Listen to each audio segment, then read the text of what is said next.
খুব ভালো করে বুঝবেন, এ পৃথিবীর কোন সন্তান যদি কোনো মা এবং বাবাকে আল্লাহ রাব্বুল আলামিন এমন কোন সন্তান দান করে যেই সন্তানটা হয় পাগল, যেই সন্তানটা হয় বোবা, যেই সন্তানটা হয় অন্ধ, যেই সন্তানটা হয় প্রতিবন্ধী, এমন পাগল, প্রতিবন্ধী, অসুস্থ কোন সন্তান যদি আল্লাহ রাব্বুল আলামিন কাউকে দান করেন, এটা তো অত্যন্ত কষ্টের একটা বিষয়। তারপরে তার মা এবং বাবা ধৈর্য ধারণ করেছে, প্রতিবন্ধী পাগল সন্তানটাকে ফেলে দেয় নাই, তারপরে এই পাগল সন্তানটার গালে, ঠোঁটে, কপালে চুবো লাগায়, আদর সোহাগ দেয়, লালন পালন করে। নবী আমার বলেন, পাগল সন্তান আল্লাহ রাব্বুল আলামিন দিয়েছে, বিকলাঙ্গ, প্রতিবন্ধী, অসুস্থ সন্তান পাইবার পরেও আল্লাহর উপর বেজার হয় নাই, আল্লাহর প্রশংসা আর শুকরিয়া আদায় করেছে, আল্লাহর ফয়সালার উপরে সে সন্তুষ্ট প্রকাশ করেছে। এই সন্তানটাকে লালন পালন করেছে,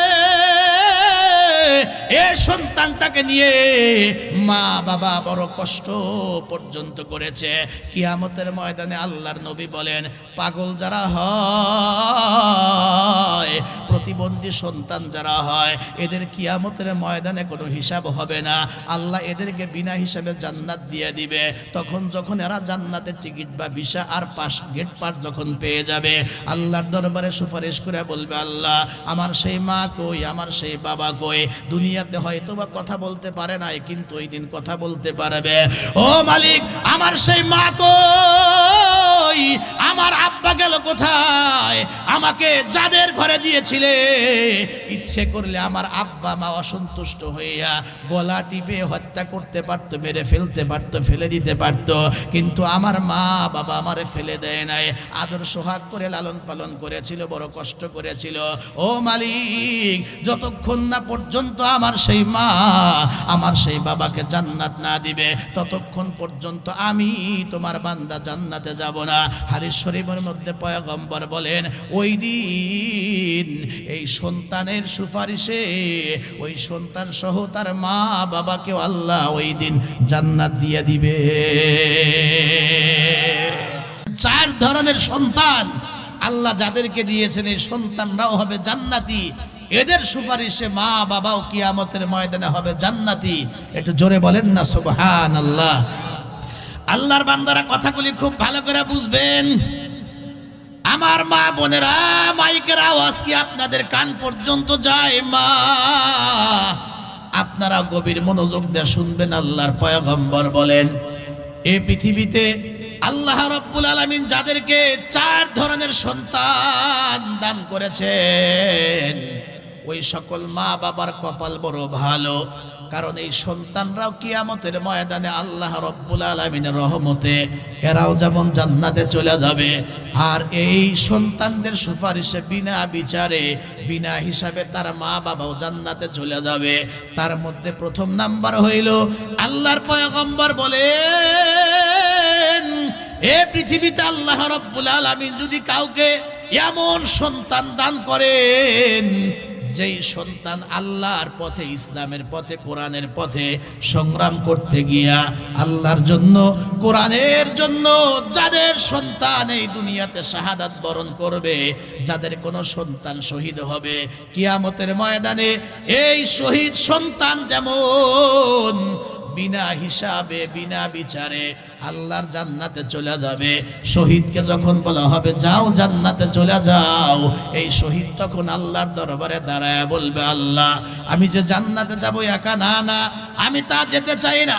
ও মালিক, যে দুনিয়াতে আমার মা দীর্ঘ 10 মাস 10 দিন পর্যন্ত লম্বা একটা টাইম আমাকে পেটে নিয়ে বোঝা বহন করেছিল, আর যে আমার আব্বা ছোট্টবেলা আমাকে কত কষ্ট করে লালন পালন করেছিল, ছোট্টবেলা আমি কোনো রোজগার করতে পারতাম না, আমার বাবার পকেটটাই ছিল আমার পকেট, আমার আব্বার মানি ব্যাগটাই ছিল আমার জন্য ব্যাংক, যেই বাবা নিজের জন্য তেমন ভাবতেন না, সন্তানের জন্য সবসময় ভাবতেন।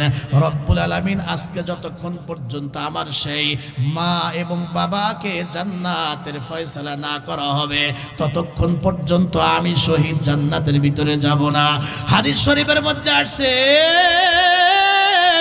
আল্লাহর পয়গম্বর বলেন রব্বুল আলামিন তখন এই সন্তানের সুপারিশ কবুল করিয়া বলবে, ঠিক আছে যাও, তুমি একা নয়, তোমার আব্বা মাকে সাথে নিয়াই আমার জান্নাতে চলে যাও।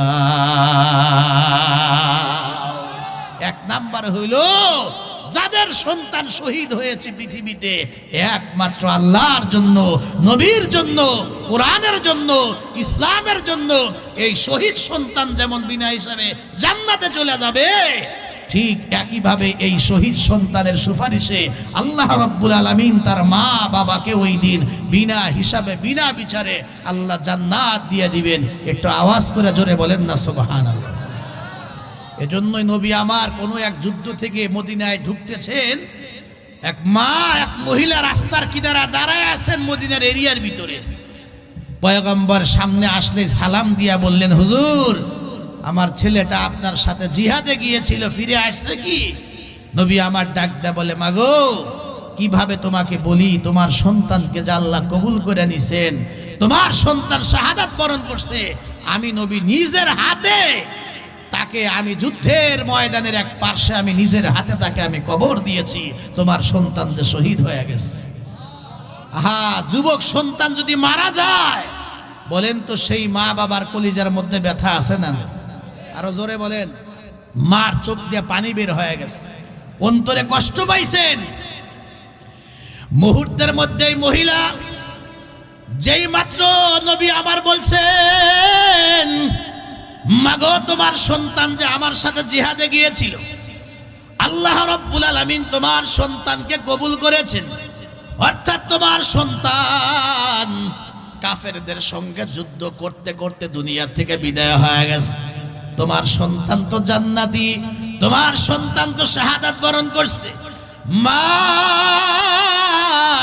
দুঃখ পেয়েছেন, দুই চোখ থেকে চোখের পানি ছেড়ে দিয়েছেন, গাল বেয়ে বেয়ে চোখের পানি পড়তেছে।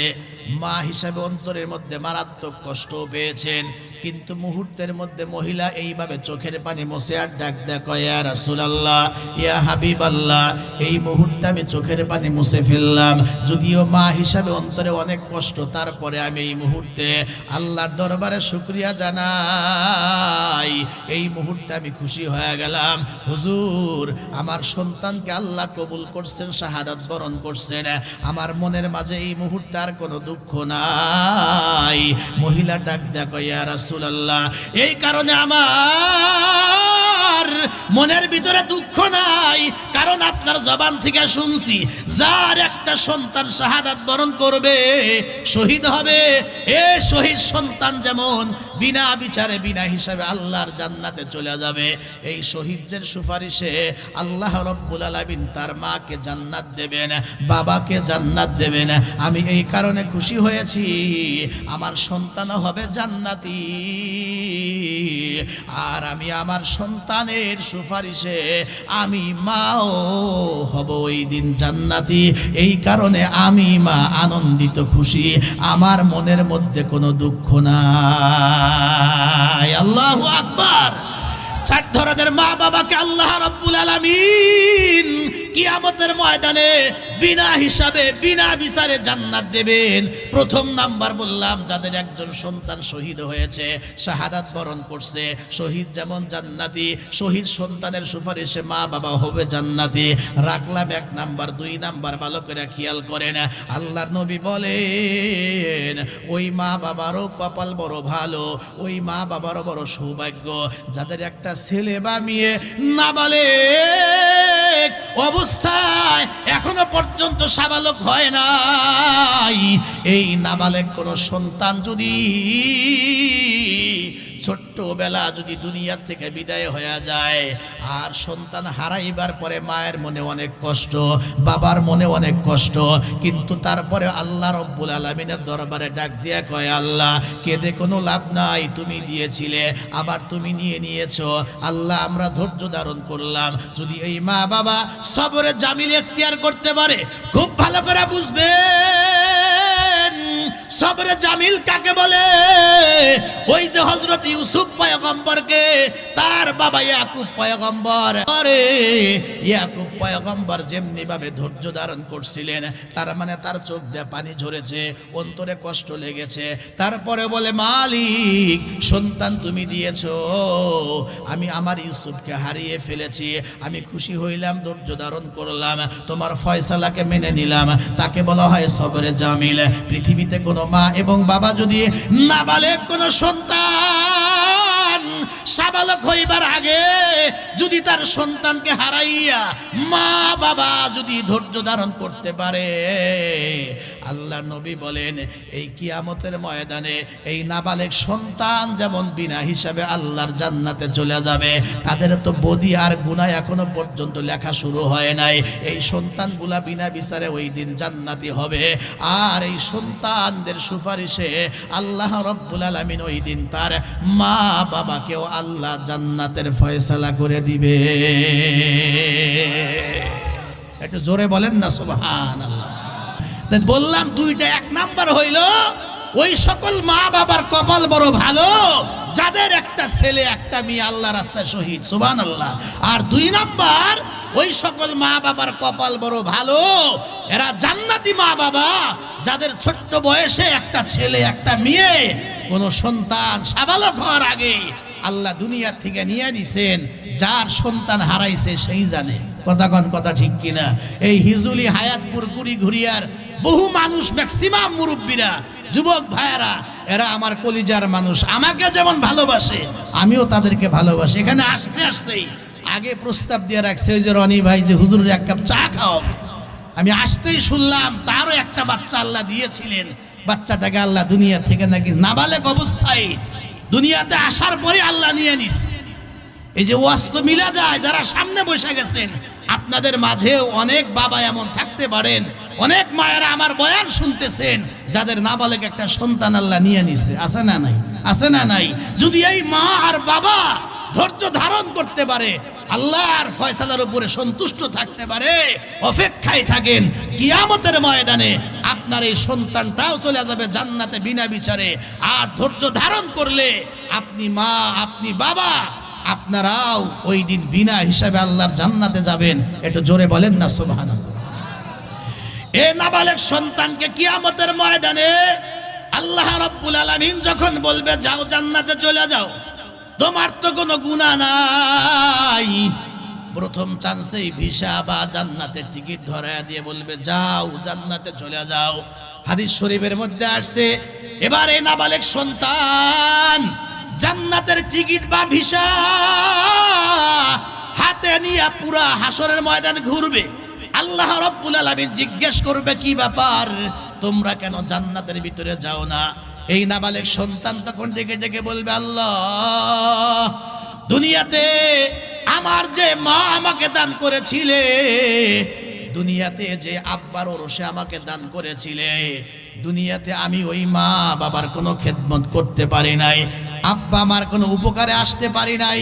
যদি দুনিয়ার থেকে নিয়ে আসবা কেনই দিলা? মায়া লাগাইছিলা, আমার আব্বা মা আমারে হারাইয়া বড় কষ্ট পেয়েছিল, তারপরে ধৈর্য ধারণ করেছিল। আজকে জান্নাতে একা যাব না, যদি জান্নাতে যেতেই হয় আমার ওই জনম দুঃখিনী মা, আমার ওই জন্মদাতা আব্বা গেল কই? আমি আমার আব্বা মাকে ছাড়া আমি জান্নাতে যাব না। নবী আমার হাদিসের মধ্যে বলেন, এই নাবালেগ সন্তানদের সুপারিশ কবুল করিয়া আল্লাহ রব্বুল আলামিন ওই দিন তার মা বাবাকে জান্নাতে ঢুকায়া দিবে। এমন করা যাবে না।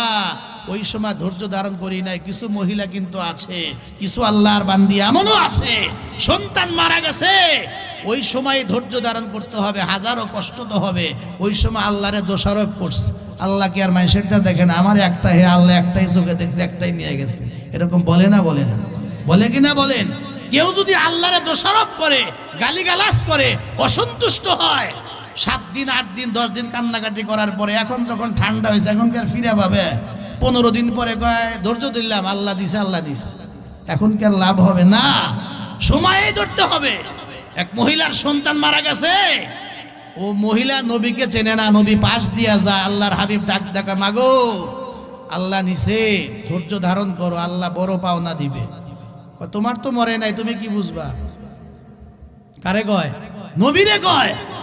তোমার তো আর মরে নাই, তুমি তো বুঝবা না, আমার কাছে আমি বুঝতেছি, যাও মিয়া সামনে থেকে সরো। এখন চলে গেছে, ঠান্ডা হওয়ার পরে একজন কয় যে কারে ধমক দিলা চিনছো? বলে না তো, মুহাম্মাদুর রাসূলুল্লাহ সাল্লাল্লাহু আলাইহি ওয়াসাল্লাম। এবার যায় কয় হুজুর আমার ভুল হয়েছে, আমি চিনতে পারি নাই। কয় এটা চেনা না চেনার কোনো বিষয় না, তো সময় তো শেষ হয়ে গেছে, জ্বরের সময় আম কুড়াইতে হবে। যখন তোমার সন্তান আল্লাহ নিয়ে নিছে, ঠিক ওই মুহূর্তেই কষ্ট তো লাগবেই। বান্দা যদি চোখ দিয়ে পানি ঝরে, অন্তরে আঘাত লাগছে, তারপরে জবান দেখ আলহামদুলিল্লাহ আল্লাহ তুমি দিয়েছিলে, তুমি নিয়ে নিছো, আমি তোমার ফয়সালায় সন্তুষ্ট আছি, এই সন্তানও জান্নাতে চলে যাবে। এর মা বাবাকেও আল্লাহ ওই দিন কিয়ামতের ময়দানে বিনা হিসাবে জান্নাত দেবেন। এটা আওয়াজ বাড়ায় জোরে কন্যা সুবহানাল্লাহ। 3 নম্বরে খুব ভালো করে বুঝবেন, এ পৃথিবীর কোন সন্তান যদি কোনো মা এবং বাবাকে আল্লাহ রাব্বুল আলামিন এমন কোন সন্তান দান করে, যেই সন্তানটা হয় পাগল, যেই সন্তানটা হয় বোবা, যেই সন্তানটা হয় অন্ধ, যেই সন্তানটা হয় প্রতিবন্ধী, এমন পাগল, প্রতিবন্ধী, অসুস্থ কোন সন্তান যদি আল্লাহ রাব্বুল আলামিন কাউকে দান করেন, এটা তো অত্যন্ত কষ্টের একটা বিষয়। তারপরে তার মা এবং বাবা ধৈর্য ধারণ করেছে, প্রতিবন্ধী পাগল সন্তানটাকে ফেলে দেয় নাই, তারপরে এই পাগল সন্তানটার গালে, ঠোঁটে, কপালে চুবো লাগায়, আদর সোহাগ দেয়, লালন পালন করে। নবী আমার বলেন, পাগল সন্তান আল্লাহ রাব্বুল আলামিন দিয়েছে, বিকলাঙ্গ, প্রতিবন্ধী, অসুস্থ সন্তান পাইবার পরেও আল্লাহর উপর বেজার হয় নাই, আল্লাহর প্রশংসা আর শুকরিয়া আদায় করেছে, আল্লাহর ফয়সালার উপরে সে সন্তুষ্ট প্রকাশ করেছে। এই সন্তানটাকে লালন পালন করেছে, এই সন্তানটাকে নিয়ে মা বাবা বড় কষ্ট পর্যন্ত করেছে। কিয়ামতের ময়দানে আল্লাহর নবী বলেন, পাগল যারা হয়, প্রতিবন্ধী সন্তান যারা হয়, এদের কিয়ামতের ময়দানে কোনো হিসাব হবে না, আল্লাহ এদেরকে বিনা হিসাবে জান্নাত দিয়ে দিবে। তখন যখন এরা জান্নাতের টিকিট বা ভিসা আর পাস, গেট পাস যখন পেয়ে যাবে, আল্লাহর দরবারে সুপারিশ করে বলবে, আল্লাহ আমার সেই মা কই, আমার সেই বাবা কই? দুনিয়াতে হয়তো বা কথা বলতে পারে নাই, কিন্তু ওই দিন কথা বলতে পারবে। ও মালিক, আমার সেই মা কই, আমার আব্বা গেল কোথায়? আমাকে যাদের ঘরে দিয়েছিলে, ইচ্ছে করলে আমার আব্বা মা অসন্তুষ্ট হইয়া গলা টিপে হত্যা করতে পারতো, মেরে ফেলতে পারতো, ফেলে দিতে পারতো, কিন্তু আমার মা বাবা আমারে ফেলে দেয় নাই, আদর সোহাগ করে লালন পালন করেছিল, বড় কষ্ট করেছিল। ও মালিক, যতক্ষণ না পর্যন্ত আমার সেই মা, আমার সেই বাবাকে জান্নাত না দিবে, ততক্ষণ পর্যন্ত আমি তোমার বান্দা জান্নাতে যাব না। হাদিস শরীফের মধ্যে পয়গম্বর বলেন, ওই দিন এই সন্তানের সুপারিশে ওই সন্তান সহ তার মা বাবাকেও আল্লাহ ওই দিন জান্নাত দিয়ে দিবে। ও মিয়া, কারো ঘরে এমন সন্তান হলে বলতে নাই আল্লাহ ওরে পাপের ফসল দিছে, অনেকে বলে না? বলে না? না, এই সন্তান দিয়া আল্লাহ তারে জান্নাতের একটা উসিলাও তো বানাইতে পারে।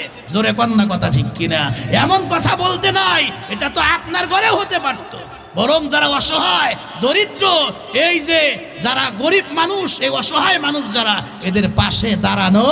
কেউ যদি ইয়াতিমদের, অসহায় মানুষদের মাথার উপর হাত বুলায়, এদের পাশে দাঁড়ায়, এরা খুশি হয়ে যা দোয়া করবে, প্রত্যেকটা হালাল দোয়া একেবারে পদে পদে আপনার জন্য আল্লাহর দরবারে কবুল হবে। একটু জোরে কোন সুবহানাল্লাহ। সময় হলে একটু পরে বলি কেমনে দোয়া কবুল হয়। এর আগে আসেন 4 নাম্বার, ওই সকল মা বাবা তারাও বিনা হিসাবে বিনা বিচারে জান্নাতে চলে যাবে। কাউকে যদি আল্লাহ রব্বুল আলামিন এমন সন্তান দিয়েছে, সন্তান আল্লাহ দিয়েছে, এই সন্তান পাইবার পরে সন্তানকে মাদ্রাসায় দিয়েছে, সন্তানকে হাফেজ বানাইছে, আলেম বানাইছে, সন্তানকে দিনদার বানাইছে, সন্তানকে কোরআন শিক্ষা দিয়েছে। এই কারো সন্তান যদি আল্লাহ রব্বুল আলামিনের কোরআন তেলাওয়াতকারী হয়, দিনদার হয়, পরহেজগার হয়, আলেম হয়, আলেমা হয়, হাফেজ হয়, হাফেজা হয়, কারো ঘরে সন্তান যদি দিনদার হয়, পরহেজগার হয়, হাফেজ আলেম হয়, কিয়ামতের ময়দানে আল্লাহর নজরে যারা আলেম হবে, নেককার সন্তান যারা হবে, এরা প্রথম চান্সেই বিনা হিসেবে আল্লাহর জান্নাতে চলে যাবে। আর এক একজন হাফেজ আলেম কোরআন তেলাওয়াতকারীর সুপারিশে আল্লাহ রব্বুল আলামিন 10 জন 20 জন শত শত মানুষকে আল্লাহ জান্নাত দেবেন। বিশেষ করে যাদের সন্তান কোরআন শরীফ দুনিয়ার জমিনে তেলাওয়াত করেছিল, দিনের উপর চলেছিল, হাফেজ আলেম হইল, যারা দিনদার পরহেজগার সন্তানদেরকে বানাইলো, এই সন্তানগুলাও যেমন বিনা হিসাবে আল্লাহর জান্নাতে চলে যাবে। এদের সুপারিশে আল্লাহ তাদের মা বাবাকে ওই দিন বিনা হিসাবে জান্নাত দান করবেন।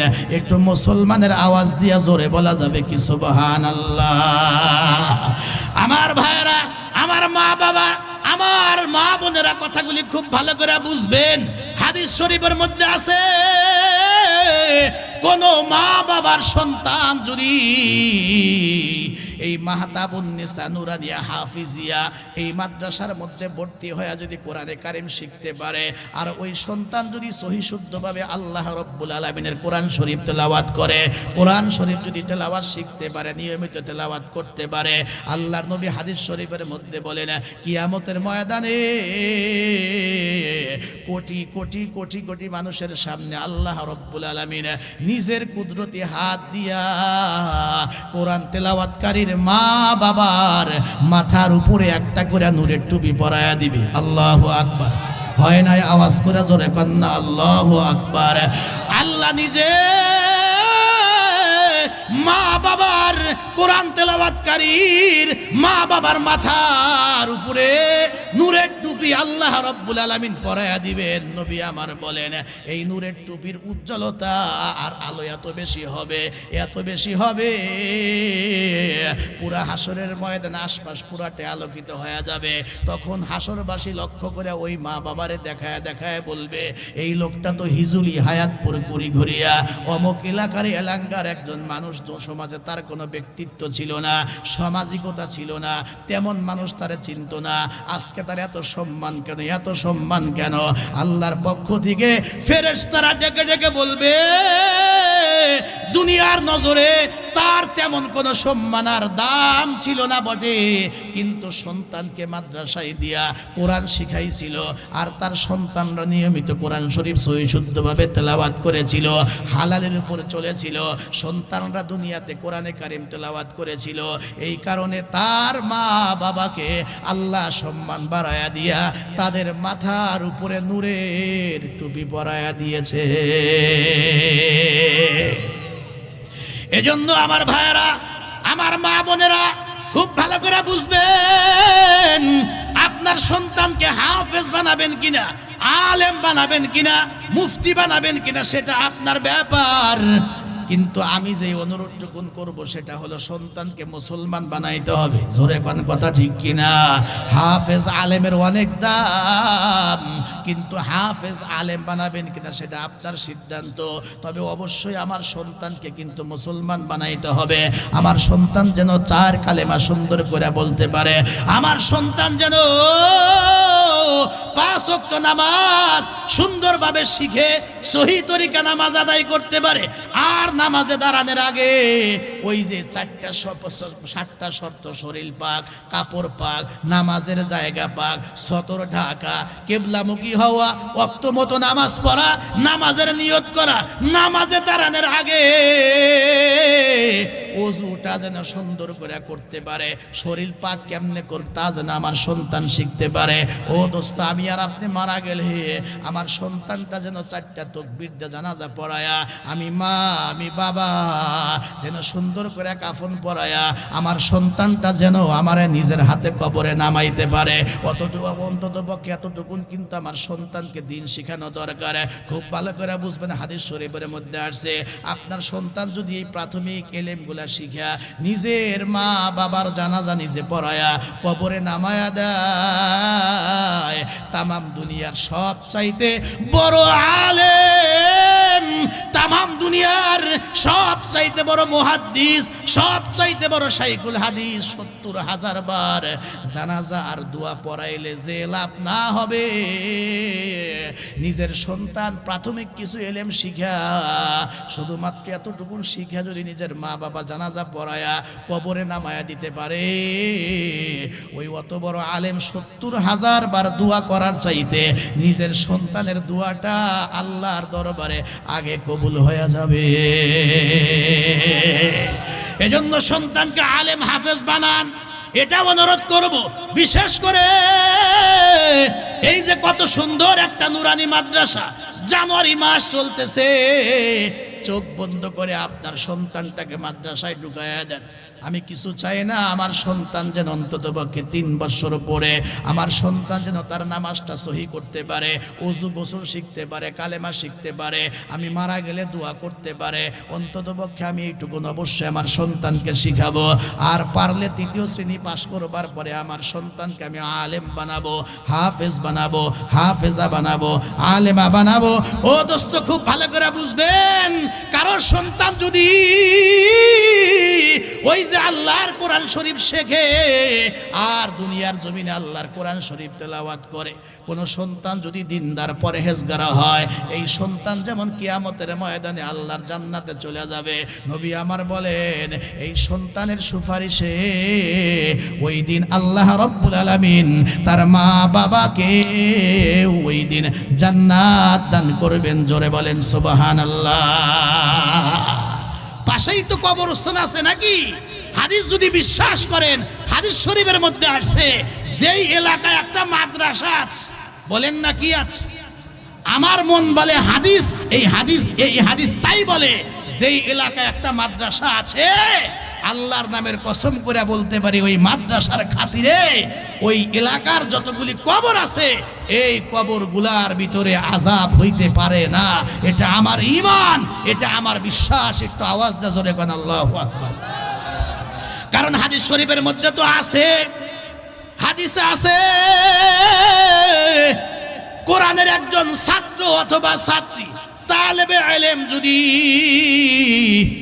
কোরআন পড়তে আসছে, এখনো পর্যন্ত কোরআন হাতে নেয় নাই, মাদ্রাসার ফরমটা পূরণ করিয়া মাদ্রাসা আসা যাওয়া শুরু করেছে, এই সন্তান যদি এই কোরআনের একজন ছাত্র অথবা ছাত্রী শিক্ষার্থী যদি কোনো কবরের পাশ দিয়ে শুধুমাত্র একবারে হেঁটে যায়, এখনো পর্যন্ত সূরা ফাতিহা মুখস্থ করে নাই, দোয়া দরুদ কিছুই বলতে পারে না, কিন্তু ও তো মাদ্রাসায় ফরমের মধ্যে নাম লেখায়া ওর হাজিরা খাতার মধ্যে নামটা উঠে গেছে, মাদ্রাসা যাওয়া আসা শুরু করছে। নবী আমার বলেন, এমন একজন কোরআনের শিক্ষার্থীও যদি ওই কবরস্থানের পাশ দিয়ে একবারে হেঁটেও যায়, ওর পায়ের ধুলার বরকতে আল্লাহ রাব্বুল আলামিন ওই কবরস্থানের 40 দিনের জন্য আযাব মওকুফ এবং স্থগিত রেখে দেয়। এই হাদিস যদি আপনারা বিশ্বাস করেন, আর যদি হাদিস সত্যি হয়, আপনাদের কি ধারণা এই কবরস্থানের পাশে যে মাদ্রাসা, এই যে 180-90 150 ছাত্র ছাত্রী যদি ওরা ডেইলি খালি কবরের পাশ দিয়ে আসা যাওয়া করে, রাস্তা তো কবরের পাশেই নাকি, রাস্তার সাথে কবরস্থান না? এই হাদিস যদি সত্যি হয়, আমার মন বলে যতদিন পর্যন্ত মাহতাবুন নিসাই নুরানি মাদ্রাসা থাকবে, চালু থাকবে, ছাত্ররা আসা যাওয়া করবে, আলেমদের আসা যাওয়া থাকবে, আমার মন বলে আল্লাহর কসম করে বলতে পারি, এই কবরস্থানে কোনো মুসলমানের কবরে আযাব হইতেই পারে না, হইতেই পারে না। একটু আওয়াজ করে জোরে কন্যা সুবহানাল্লাহ। কেমনে হবে? এক বাচ্চা হাইটা গেছে, আল্লাহ কা 40 দিনের আযাব আমি মাফ করলাম। বন্ধুরা, 26 দিন পরে আরেকটা বাচ্চা গেছে, আল্লাহকে আবার 40 যোগ কর। 13 দিন পরে আর একটা বাচ্চা গেছে, আবার 40 যোগ কর, 13 দিন আর 12 দিন আর 10 দিন না, ডেইলি শত শত বাচ্চারা হাঁটাহাঁটি করে। আমার মন বলে এই এলাকার মাটির নিচে যত কবর আছে কোনো মুসলমানের কবরে আযাব হবে না, যদি এই মাদ্রাসা কায়েম থাকে, দায়েম থাকে, মাদ্রাসার প্রতি আমাদের সুধারণা থাকে। আমরা যদি মাদ্রাসার সাথে যদি আমরা থাকি, তাহলে ইনশাআল্লাহ এই মাদ্রাসায় থাকলে যারা বেঁচে আছে তাদের জন্য রহমত আর বরকত সকিন আল্লাহ নাজিল করবে আসমান থেকে। আর যারা মইরা কবরে চলে গেছে, আমরাও যারা কবরে চলে যাব, ইনশাআল্লাহ কবরবাসীরা ওই মাদ্রাসার উসিলা শান্তি পাবে, নাজাত পাবে। একটু আওয়াজ করে জোরে কন্যা সুবহানাল্লাহ। আলহামদুলিল্লাহ। আমি যে কথাটা বলতেছিলাম আপনারা কিছু বুঝলেন? আমি বলছি 4 ধরনের মা বাবার কপাল বড় ভালো। এক নাম্বার কি বলছি? যাদের সন্তান শহীদ। 2 নাম্বার বলছি যাদের ছোট্ট বয়সে নাবালেগ কোনো ছেলে মেয়ে মারা যায়, ওই মা বাবার কপাল বড় ভালো। 3 নাম্বার আমি বলেছি যাদেরকে আল্লাহ পাগল, প্রতিবন্ধী, অসুস্থ একটা বাচ্চা দিয়েছে, ধৈর্য ধারণ করছে, এই সন্তান জান্নাতি, মা বাবাও জান্নাতি। 4 নাম্বার যাদের সন্তান হবে কোরআনওয়ালা, দিনদার, পরহেজগার, হাফেজ হবে, আলেম হবে, এরা যেমন জান্নাতে চলে যাবে, এদের মা বাবাও হবে জান্নাতি। একটু আওয়াজ করে জোরে কন্যা সুবহানাল্লাহ। 3 নাম্বার বলছিলাম যে যাদেরকে আল্লাহ রাব্বুল আলামিন অসুস্থ, প্রতিবন্ধী কোন সন্তান দান করে দূর থেকে দেখে হাসাহাসি না করা, আল্লাহ আর বিচার করেছে, এরপরে আল্লাহ তাআলা ওর পাপের ফসল দিয়েছে, জাতীয় কথা না বলা। বরং হাদিস শরীফের মধ্যে আসছে এই যারা দুর্বল, অসহায়, মাজলুম যারা, এদের সাথে থাকলে এরা যা দোয়া করে খুশি হয়ে এদের দোয়াটা ডাইরেক্ট আল্লাহর দরবারে কবুল হয়ে যায়। একটু জোরে বলেন না সুবহানাল্লাহ। অনেক আগের কথা, শত শত বছর আগের কথা। 2 বন্ধু রাস্তায় চলে, 2 বন্ধু পালি করে দিচ্ছে, আমি একদিন রান্না করব, তুমি একদিন করবা। তো এক বন্ধু রান্না করে, আর এক বন্ধু দূর থেকে তাবু ফালাইয়া শুয়া শুয়া তাকায়া রয়েছে বন্ধুর দিকে। তাকায়া দেখে আগুন যখন নিভা যায়, চুলার আগুন, হে ফু দিয়ে আগুন জ্বালায় না, সরাসরি আগুনের মধ্যে হাত দিয়ে হাতাহাতি করে আগুন জ্বালায়, কিন্তু হাত পড়ে না। সুবহানাল্লাহ। কালকে সকালে নাস্তার পরে কইেন, একটু জোরে কর না সুবহানাল্লাহ। ওই বন্ধু শোয়ার থেকে বসে গেছে, বসার থেকে দাঁড়ায় গেছে, দৌড়া কাছে এসে দোস্ত কি দেখাইলা? আগুনের মধ্যে যে হাত দাও, তোমার হাত পড়ে না? দেখে ফেলাইছো দোস্ত? বলে হাত দেখছি মানে 10 মিনিট হলে আগুনের মধ্যে হাতাহাতি করো, আগুনের আঙ্গার, জ্বলন্ত আঙ্গার নাড়াচাড়া করো, হাতে তোমার গরম লাগে না? দোস্ত যেহেতু দেখেই ফেলাইছো, বলতে আর সমস্যা নাই, শুধু হাত না, পুরা শরীর সহ যদি আমি আগুনের মধ্যে ঢুকি, আমার শরীরের মধ্যে কোনো গরম টরম, কোনো তাপ লাগে না। একটু জোরে বলা লাগবে সুবহানাল্লাহ। খুব ভালো করে কথাগুলি বুঝবেন। এই বন্ধু বসা থেকে দাঁড়ানো, দৌড়ায় কাছে এসে জিজ্ঞেস করে, বন্ধু আগুনের মধ্যে তুমি যে হাত দিলা, তোমার কি হাত পড়ে না? এই দোস্ত ডাক দেখা, শুধু হাত নয়, আগুনের মধ্যে যদি আমি পুরা শরীর না ঢুইকা পড়ি, তথাপিও আমার শরীরের একটা লম্বা পশম পর্যন্ত পড়ে না। ও দোস্ত, একসঙ্গে চলাফেরা করে কখনো তো এমন কথা বললা না, কেমনে এটা সম্ভব? এই দোস্ত ডাক দেয়া কয়, দোস্ত এই যে আগুনের মধ্যে আমি হাত ঢুকাইলে হাত পড়ে না, পুরা শরীর শুদ্ধা যদি আমি আগুনের মধ্যে ঢুকে পড়ি, একটা লম্বা পশম যে পড়ে না, এটা আমার নিজের কোনো বুজুর্গি না, আমার কোনো ক্রেডিট নয়, এটা হলো একজন দিনদারিনী, পরহেজগারিনী, পর্দানিসীন, আল্লাহর ভয় যার কলিজার মধ্যে আছে, অসহায় বিধবা একজন নারীর দুয়ার বরকতে আল্লাহ এই মহাদৌলত আমারে দান করছে। এজন্য আমরা বলি, মাদ্রাসা যদি এতিম বাচ্চারা থাকে, মাথার মধ্যে হাত বুলাইয়া দেন। আপনার পরিবারে, আপনার প্রতিবেশী, মহল্লার ভিতরে কারো বাবা নাই, অনেক সন্তান এমন আছে যার মা নাই, অনেক মানুষ এমন আছে বড় অসহায়, হাত নাই, পা নাই, এরকম অসহায় মানুষ, তাদের বরং তাদের পাশে দাঁড়ানো, সহযোগিতা করা। নবী আমার বলেন, কোন মানুষ যদি ইয়াতিম সন্তানের মাথার মধ্যে এইভাবে হাতটা বুলাইয়া দেয়, এই লোকের হাতের নিচে যতগুলি কেশ আর চুল তার হাতের নিচে পড়বে, ওই কেশ আর চুল সমপরিমাণ সব আল্লাহ রব্বুল আলামিন ওই লোকটার আমল নামার ভিতরে দান করে দেন। খুব ভালো করে বুঝবেন। ডাক দিয়া বলে, আমার নিজের বুজুর্গি নয়, ও দোস্ত, এই কাহিনী যদি শুনতে চাও একটু সময় লাগবে। ওই দোস্ত তখন একেবারে সুন্দর হয়ে বৈশাখা দোস্ত, যতক্ষণ সময় লাগে তুমি বলো, কেমনে তুমি এই মহাদৌলত আর কেমনে নিয়ামতটা পাইলা, কেমনে দুয়াটা পাইলে একটু শোনো। ওই দোস্ত শুনতে চায়, আপনারা একটু শুনতে রাজি আছেন না নাই? এবার এই বন্ধু ডাক দিয়া বলে, ও দোস্ত শোনো, আমি তো কোটিপতি বাবার একমাত্র ছেলে। ওই যুগে আমাদের দোতলা বিল্ডিং, বড় বাড়ি ছিল। বাবার কোটিপতির একমাত্র সন্তান। আগের জামানা মদ গাঁজা নারীবাজি যত গুনাহের কাজ একটাও তো বাদ দেই না, তুমি তো খুব ভালো করে জানো। একদিন ছাদের উপর বৈশা বৈশা আমি মদ খাবো, এমন সময় হঠাৎ করে যখন ওই দোতলা ছাদের উপর থেকে আমি যখন বাহিরে তাকাইলাম, আমাদের 2 থেকে 3 বাড়ি পরেই উঠানের মধ্যে নজর পড়ে গেল সুন্দরী একটা মহিলার চেহারার প্রতি আমার নজর পড়ে গেল। এক নজর দেখার সঙ্গে সঙ্গে আমি তার প্রেমে পড়ে গেলাম। আমি আমার আব্বুরে তার বাসায় পাঠাইলাম, যাও ওই মেয়েকে আমি বিয়ে করতে চাই। তার জন্য আমি পাগল হয়ে গেছি। আমার ধারণা ছিল যেহেতু গরিব মানুষ, আমার আব্বা যদি প্রস্তাব নিয়ে যায়, আমি তো ধনীর দুলালি, একমাত্র ধনীর সন্তান, কোটিপতির সন্তান, অবশ্যই ওই গরিব মানুষটা রাজি হয়ে যাবে।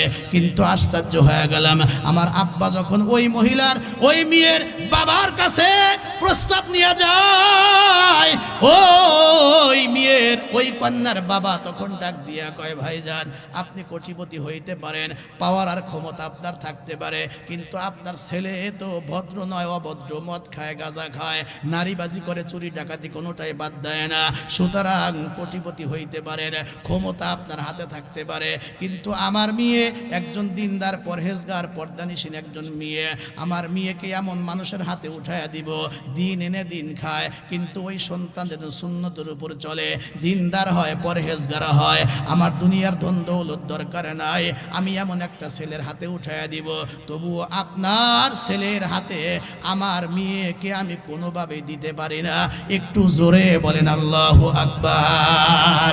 আপনারা বলুন তো, তামাম দুনিয়ার সকল সম্পদ, সকল পাওয়ার, সব কিছু যদি এক পাল্লায় দেওয়া হয়, আর এক পাল্লায় যদি দোস্ত দিনদারি দেওয়া হয়, বলুন তো দেখি পাল্লা বাড়ি হবে কোনটা? দিনদারি পাল্লাটাই বাড়ি হবে।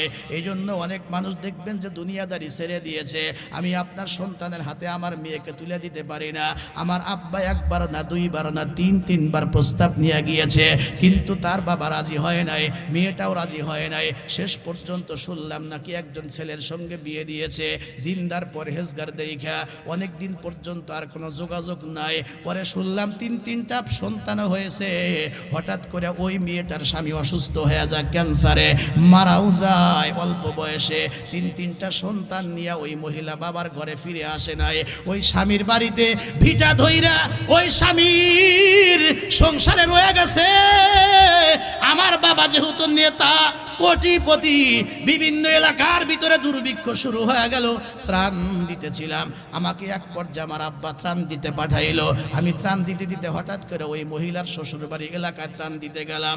সব গরিব মানুষ সিরিয়াল দিয়েছে, একজন করে আসামি ত্রাণ দিচ্ছিলাম। হঠাৎ করে 4-5 জনের পরেই তাকায় দেখি একজন মহিলা তার 3টা সন্তানকে সাইডে দাঁড় করায় লাইনে দাঁড়াইছে, আর তার কাপড় দিয়ে, আঁচল দিয়ে তার চেহারাটা ঢাকা। হঠাৎ করে ওই ফাঁক দিয়ে আমি ওই মহিলার চেহারা দেখে চিনা ফেলেছি, ওই সেই মহিলা। আমি তখন তাকে ডাক দিয়া বললাম, এ তুমি কি সেই মহিলা না?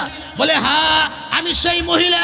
মহিলারও ঈমান এত তাজা, মহিলার ঈমান এত তাজা।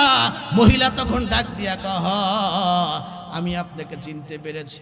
আপনি 3 থেকে 4 বার আপনার আব্বাকে প্রস্তাব দিয়ে আমার আব্বার কাছে পাঠাইছিলেন, কিন্তু আমি আপনাকে চয়েস করি নাই, লাইক করি নাই, আমি আপনাকে বিয়ে করি নাই। আপনি আমার পিছে ঘুরঘুর করে ঘুরতেন, যা আমি আপনাকে নিঃসন্দেহে চিনতে পেরেছি। এমন সময় ডাক দেখা দোস্ত, এই কথাটা শুনবার পরে পুরাতন রাগ আমার উঠলে উঠলো। আমি তখন ঘোষণা দিলাম, এলাকার সবাইরে ত্রাণ দেব, কিন্তু তোমাকে ত্রাণ দেব না। দিতে পারি একটা শর্তে, আমার মনোবাঞ্ছা পূরণ করতে হবে, তাইলে ত্রাণ দেব। মহিলা এই কথা শুনবার পরে তার সন্তানদের হাতগুলা ধইরা সন্তানদেরকে ডাক দিয়া বলে, চল রাজ্জাক যিনি যিনি রিজিক দাতা উনি আমাদেরকে রিজিক দেবেন। স্বামী নাই, গার্জিয়ান নাই, তাই বলে গুনায় লিপ্ত হইয়া কারো কাছ থেকে রিজিক চায় না। চল রাজ্জাক রিজিকের ব্যবস্থা করবেন। মহিলা যখন লাইন থেকে বের হয়ে যায়, তার বড় সন্তানটা ডাক দিয়া বলে, ও মা, নিজেও 3 দিন হলে কিছু খাও না, আমার ছোট্ট ছোট্ট 2 ভাই বোন, আমি পর্যন্ত 3 দিন হলো কিছু খাই না। এই লোকটার সঙ্গে তোমার কি ঝামেলা? ঝামেলা মিটায়া প্রাণ নিয়া খাবার নিয়া হয় খাবার দাও, না হয় মাগো মা হইয়া গলা টিপে আমাদেরকে হত্যা করে ফেলো, ক্ষুধার যন্ত্রণা আর যে সহ্য হয় না। বড় সন্তানটা কথা শুনবার পরে মহিলা আবার লাইনে দাঁড়ায় গেছে। আমি তখন কটাক্ষ করে হাসলাম আর বলছিলাম না, আসতেই হবে, আমার মনোবাঞ্ছা পূর্ণ করতেই হবে। এবার মহিলা চিৎকার করে ডাক দিয়া বলে, ও জালেম, আল্লাহকে ভয় কর, কারণ আমি লাইনে দাঁড়িয়েছি, তোর কাছ থেকে খাবার চাই না, আমি আমার রাজ্জাককে সরাসরি তোরে আমি দেখাইতে চাই। সন্তানদের একটা সন্তান কোলে নিয়া আর 2টা সন্তানের হাতটা ধইরা ডাক দিয়া কয়, চল বাড়িতে চল, যিনি রাজ্জাক, যিনি রিজিক দেন, উনি বাসাতে রিজিক পৌঁছায়া দিবেন। আপনার একটু আওয়াজ দে বলুন তো, আমাদের রিজিক দাতা রাজ্জাক একজন, একটু মুসলমানের আওয়াজ দেখুন তিনি কে?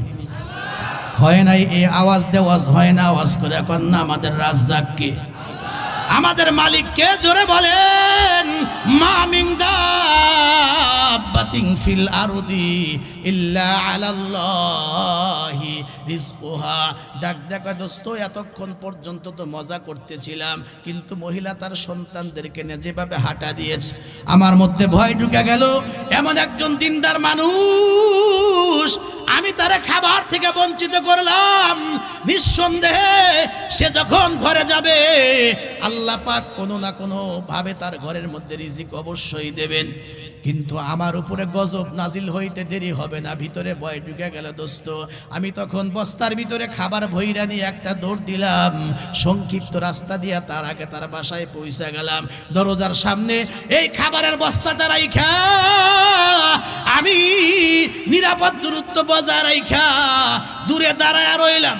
মহিলা সারাদিন ঘোরাফেরা করবার পরে ক্ষুধার্ত অবস্থায় 3টা বাচ্চা নিয়ে যেই মাত্র ঘরের দরজার সামনে গেছে, খাবারের বস্তাটা দেখবার পরে সন্তানদেরকে লক্ষ্য করে ডাক দেখা, দেখ এই দেখ, কইছিলাম না রাজ্জাক উনি রিজিক দেবেন, তাকায় দেখ, আল্লাহ রাব্বুল আলামিন রিজিকের ব্যবস্থা করছেন। এই খাবার রিসিভ কইরা সুন্দর করে রান্না বান্না কইরা নিজেও খাইছেন, সন্তানদেরকে লোকমা বানায়া বানায়া 3টা সন্তানকে পেট ভরা খাবার খাওয়াইছে, নিজেও হাসতেছে, সন্তানগুলাও লাফালাফি করে। এবার এই মা ডাক দিয়া কয়, ও সন্তানরা, এখন যায় নামাজ বিছায়া আল্লাহর সেজদাও দেব, এবং সেজদা দেওয়ার পরে আল্লাহর দরবারে একটা মোনাজাত দেব। এই মোনাজাতের ভিতরে বেনামে চিনি না এমন একজন লোকের নামে দোয়া হবে। বলে কোন লোকের নামে? কয় যে এই লোকটা দরজার সামনে খাবার দিয়ে গেল, বড় ভালো মানুষ, বড় সিদ্দিক মানুষ, তার জন্য দোয়া করা দরকার। আমি শুধু দোয়া করব, ও সন্তানেরা তোমরা শুধু আমিন আমিন বলবা।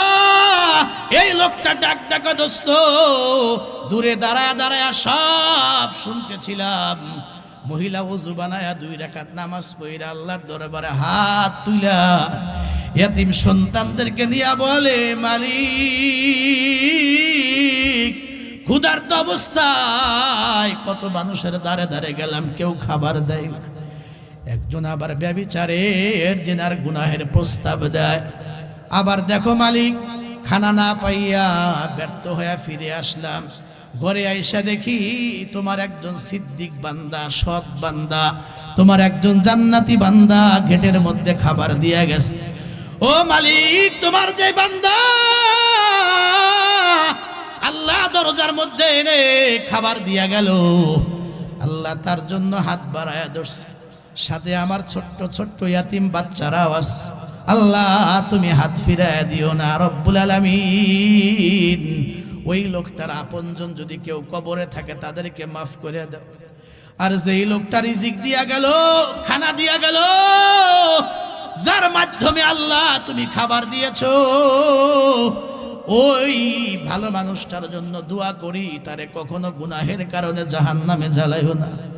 আল্লাহ তারে গুনাহের কারণে জাহান্নামের আগুনে জ্বালায়ও না। জাহান্নামের আগুনে তো জ্বালাইবাই না।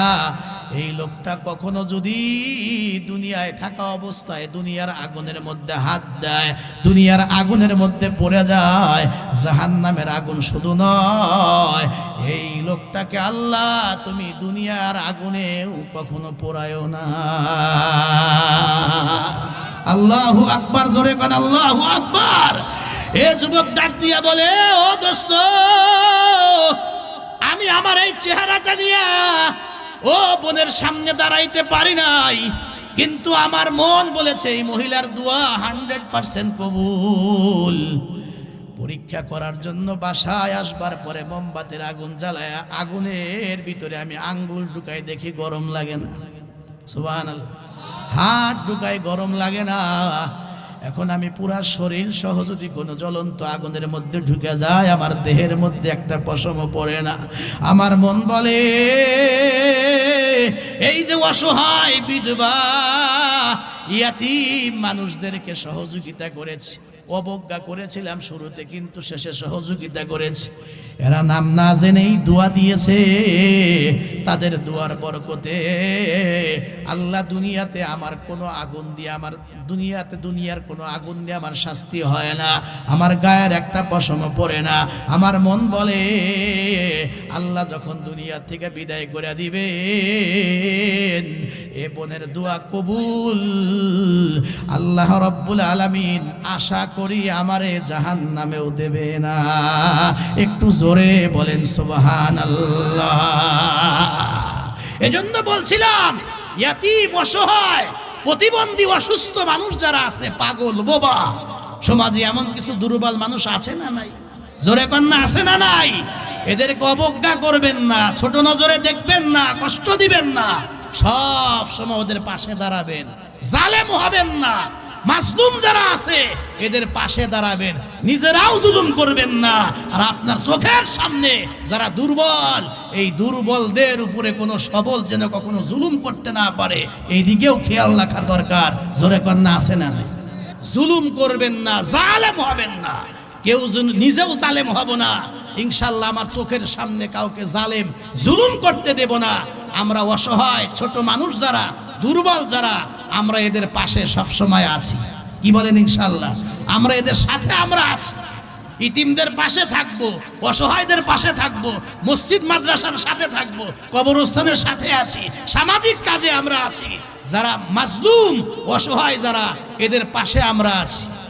বহু জায়গায় এমন আছে, ভাই মারা গেছে তো ভাইয়ের সম্পদ চাচারা সব মেরে দিচ্ছে, আছে না নাই?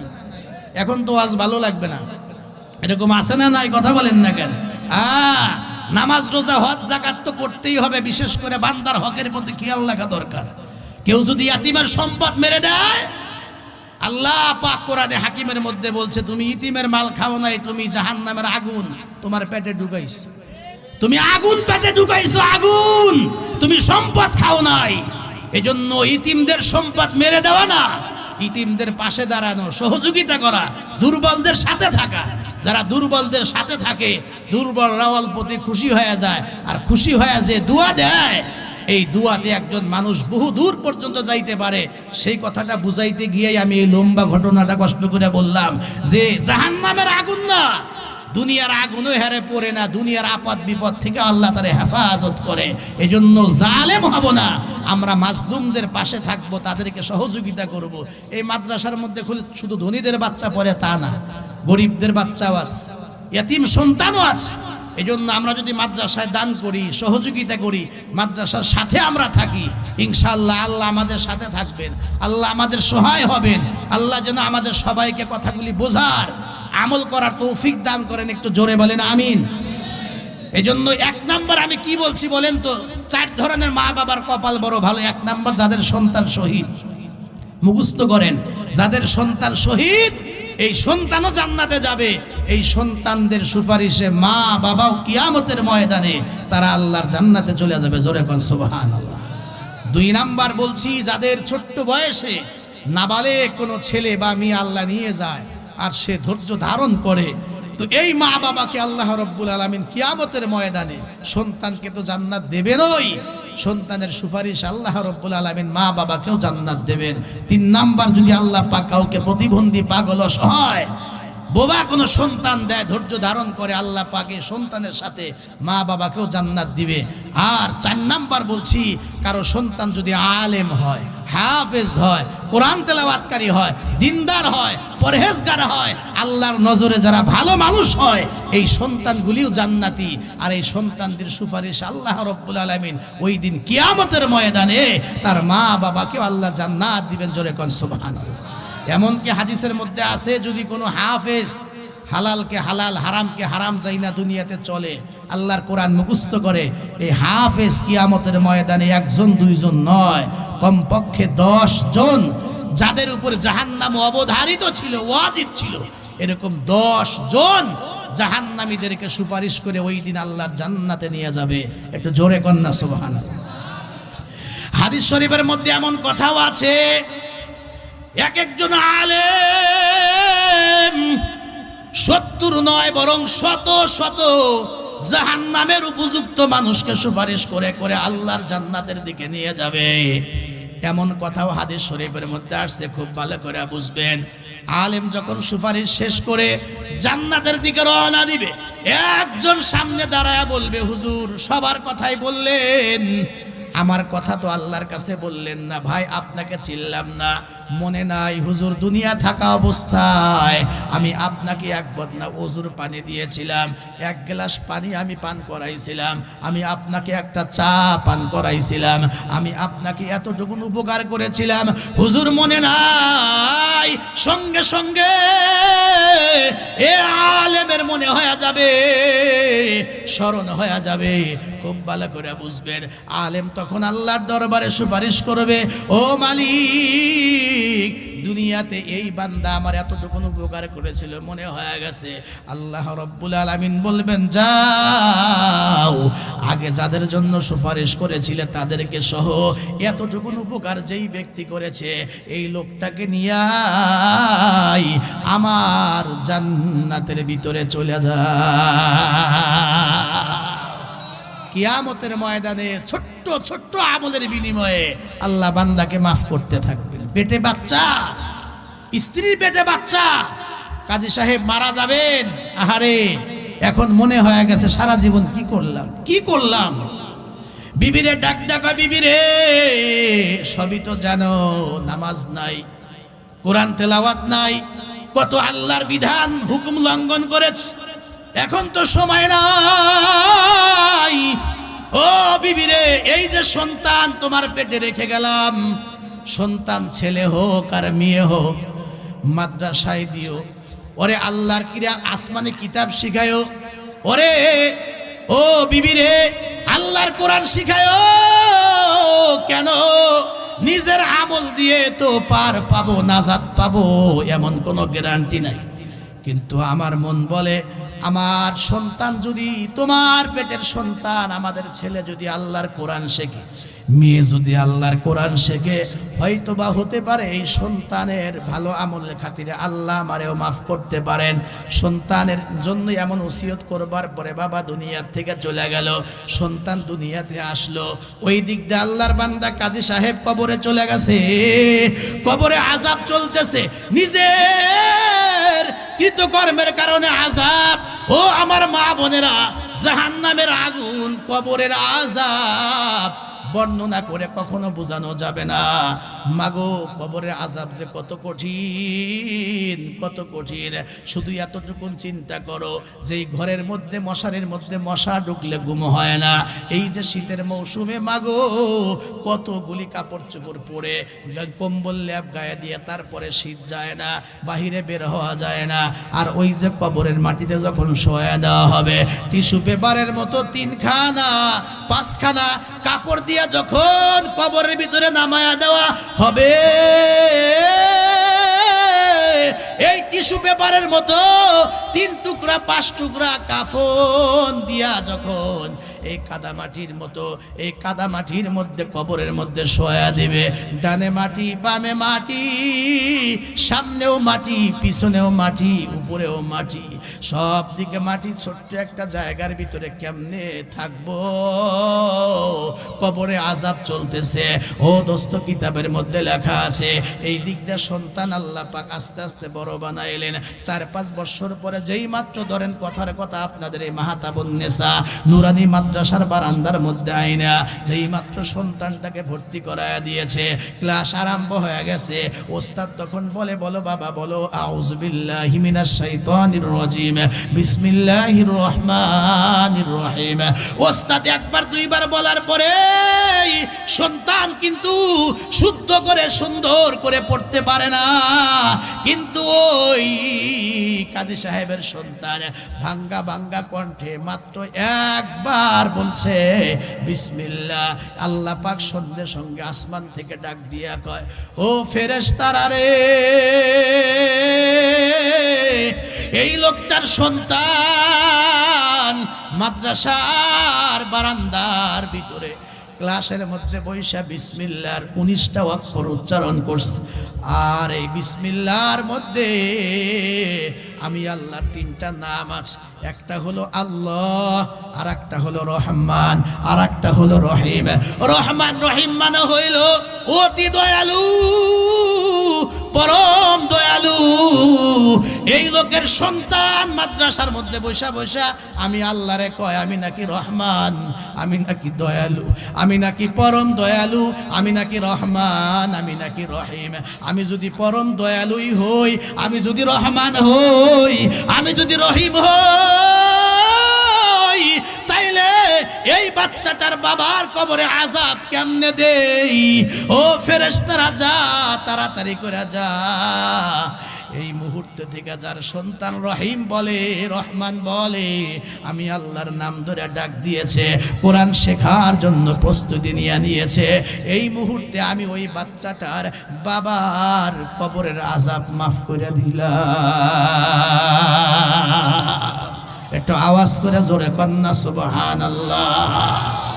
এজন্য আমার ছেলে, আমার মেয়ে, আমার নাতি নাতনি আপনজন যারা আছে, এদেরকে ইনশাআল্লাহ আমরা কোরআন শেখাবো, এদেরকে আমরা কালেমা শেখাবো, এদেরকে আমরা ঈমান শেখাবো, এদেরকে আমরা আল্লাহ আল্লাহ নবীর সঙ্গে আমরা পরিচয় করায়া দিব। আমার মা বোনেরা, দুনিয়াতে আমার সন্তানকে আমি কত কষ্ট করে পেটে নিয়ে বোঝা বহন করলাম, জন্মও দিলাম, দুধ পান করাইলাম। সন্তানের জবান থেকে যখন মা ডাক শুনি, শুনতে তো ভালোই লাগে, আব্বা ডাক শুনতে তো ভালোই লাগে, কিন্তু আমার এই ছেলে, আমার এই মেয়ে, আমি যদি তাদেরকে সৎ পথে পরিচালিত করতে না পারি, তাইলে এই সন্তান কিয়ামতের ময়দানে আমার কিন্তু জাহান্নামের কারণ হয়ে যাইতে পারে। জোরে কথা কন, কথা ঠিক কিনা? এজন্য আমার সন্তানকে আমি কোরআন শিখাবো, আল্লাহ আল্লাহর নবীকে চেনাবো। এই যুগের মায়েরা তো সন্তানদেরকে আল্লাহ আল্লাহর নবী শিখায় না, ঈমান শিখাইতে চায় না। এরা বড় বড় মোবাইল বাচ্চাদের হাতে দিয়া এরপরে খাবার খাওয়ার লাগে, গেমস খেলতে দিয়ে এরপরে কাজ কাম করতে হয়। এটা অভ্যাস যে এমন করছে, কথা কন, কথা ঠিক কিনা? আর যদি মা বাবা ত্যাগ স্বীকার করতো, ছোট থেকে অভ্যাস না করতো, কোরআন দিত, হাদিস দিত, ছোট থেকে কালেমা শিখাইতো, তাহলে এই বাচ্চাটা কিন্তু ওইভাবেই পরিচালিত হইতো। কথা কন, কথা ঠিক কিনা? যেমনি করছে কুতুবউদ্দিন বখতিয়ার কাক। কুতুবউদ্দিন বখতিয়ার কাকি এত বড় মানুষ, কিন্তু তার মার ভূমিকা ছিল অনেক। ছেলেকে চাইছিল যে আমি তারে আল্লাহর ওলি বানাবো, আমি তারে আদর্শবান সন্তান বানাবো, আমি তাকে জান্নাতের পথে চালাবো, আমি তার উসিলা নিজেও জান্নাতে যাব।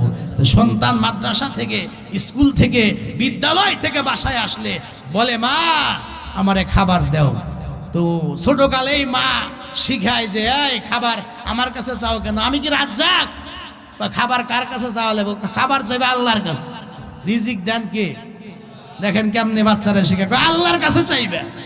আল্লাহর কাছে কেমনে যাবো? আমি তো আল্লাহরে দেখি না। আল্লাহর কাছে চাওয়ার সিস্টেম হইলো, যখন খাবার খাইতে মন চাইতে ওযু বানাইবা, ওযু বানাইয়া এইভাবে ওযু বানাইবা, ওযু শিখা আল্লাহর কাছে চাওয়া লাগবে, নাহলে খাবার নাই। ওযু এইভাবে বানাইতে হবে, এরপরে এইভাবে নামাজ পড়তে হবে, নামাজের পরে এইভাবে হাতটা তুলতে হবে, এই পর্যন্ত তুলবা। তুইলে আল্লাহর কাছে এইবার কইবা, আল্লাহ আমার ক্ষুধা লাগছে, আল্লাহ আমারে খাবার দেন। সুবহানাল্লাহ।